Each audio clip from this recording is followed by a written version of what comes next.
తెలంగాణలో జరిగినటువంటి కులగణన రీసర్వేకు సంబంధించి మరింత సమాచారం మా ప్రతినిధి సతీష్ లైవ్ లో అందిస్తారు. సతీష్, రీసర్వే చేస్తే కనుక ప్రతిపక్ష నేతలు ఖచ్చితంగా పాల్గొంటామని చెప్పారు. కేటీఆర్ స్వయంగా ప్రకటించారు కూడా. కానీ రీసర్వే చేసినా కూడా ప్రతిపక్షం నుంచి ఏ నేత కూడా పాల్గొనలేదు.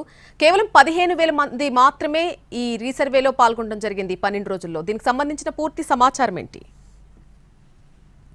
ప్రభుత్వం ప్రతిష్టాత్మకంగా చేసినటువంటి ఈ కులగణన సర్వేకి సంబంధించి రీసర్వే చేయాలని చెప్పి బీఆర్ఎస్ పట్టుపట్టింది. అయితే మొదటి విడత జరిగినటువంటి సందర్భంలో ఆ సర్వే పూర్తిగా జరగలేదు. దాంట్లో చాలామంది పాల్గొనలేదు. పూర్తిగా రీసర్వే చేయాలని చెప్పి ఇక్కడే ఇదే వేదికగా తెలంగాణ భవన్ వేదికగా ఫిబ్రవరి 9వ తారీఖు రోజు కేటీఆర్ ప్రకటించారు.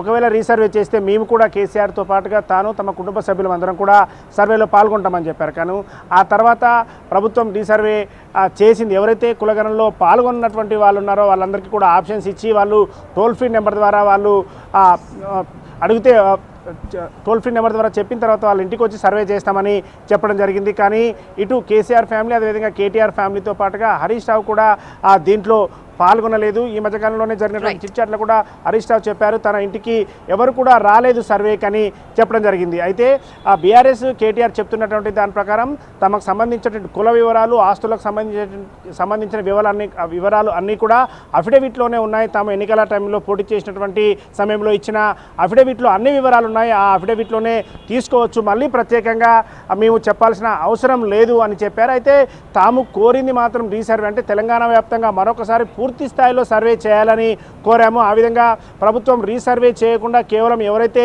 సర్వేలో పాల్గొనని వాళ్ళు ఉన్నారో వాళ్ళకు మాత్రమే చేసామని చెప్పారు. అందుకోసం పాల్గొనలేదని చెప్పారు. ఓవరాల్ గా చూస్తే మాత్రం కేసీఆర్ కుటుంబ సభ్యులు ఎవరు కూడా ఈ సర్వేలో పాల్గొనలేదు. Nalini, right, thank you for the live update.